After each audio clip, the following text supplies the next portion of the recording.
नमस्कार, मैं हूं आपके साथ प्रियांशु शर्मा और आप देख रहे हैं Chanakya news India live TV. चलिए रुख करते हैं आज की तमाम खबरों की ओर।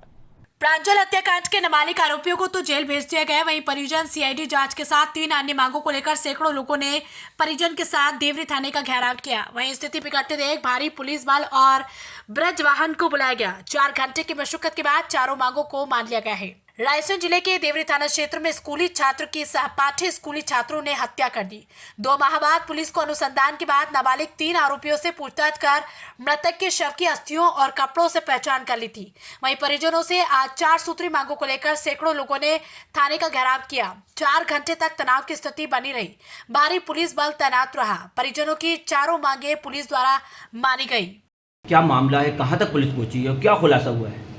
ये थाना देवरी की घटना है। 18 अक्टूबर के दिन में ये बालक जो प्रांजल नाथ जो है वो अपने घर से गया हुआ था। उसके बाद वो घर वापस नहीं आया तो माता पिता के द्वारा परिजनों के द्वारा सर्च किया गया। बाद में जब ना मिला तो घर थाने पर आकर रिपोर्ट दर्ज कराई गई और उसमें थाने पर एफआईआर रजिस्टर्ड की गई और लगातार उसके बाद से प्रयास किए गए उसको ढूंढने के लिए।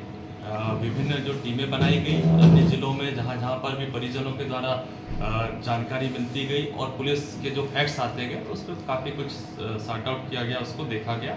इन्वेस्टिगेट करने के दौरान अभी 18 तारीख को चूँकि उसकी बॉडी यहाँ पर किले पर देवरी में ही पहाड़ पे मिली और उसमें फिर अग्रिम जो कार्रवाई होती है पीएम वगैरह कराया गया और जो उसके नामजद आरोपी थे 3 आरोपियों को उसमें गिरफ्तार किया गया है और को अभिरक्षा में लेकर जेल पहुँचाया गया। आज परिजनों की किस तरह की मांग थी इसको?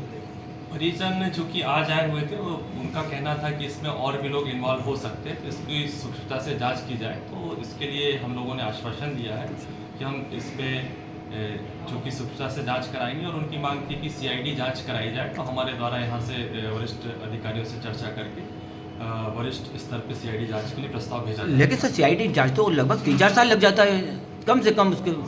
देखिए ऐसा नहीं, 3 से 4 साल लगभग लग कोई जाता भी है। जांच ऐसा नहीं है कि 3 से 4 साल लगेगा। जो जांच है उसके जो फैक्ट्स आते जाते फैक्ट्स के आधार पे उसमें शीघ्र कार्रवाई की जाती है। सर कहीं ना कहीं परिवार वालों ने पुलिस पे भी आरोप लगाए कि पुलिस की मिलीभगत से इतना बड़ा कांड देवरी में हुआ है। अब जो लोगों का कहना है और चूंकि इसमें पुलिस ने प्रयास किए हैं और पुलिस के द्वारा ही बॉडी रिकवर की है अपने फैक्ट्स के आधार पे और भी जो उसमें अभी आवेदन भी दिया है तो उन तथ्यों पे भी जांच की जाएगी। सर नाबालिग जो आरोपी जिनसे आपने पूछा होगा तो क्या है पूरी ये वारदात का क्या कहानी थी? चूँकि ये यहीं स्कूल में पढ़ते थे और एक उसमें जो था 12th क्लास का था और 2 बच्चे जो थे वो 10th क्लास के थे। तो इनके द्वारा किसी बात को लेकर विवाद हुआ है तो उसी दौरान ये वहाँ पर पहाड़ पे गए और उसमें फिर ये हत्या जैसी घटना घटित हो गई है।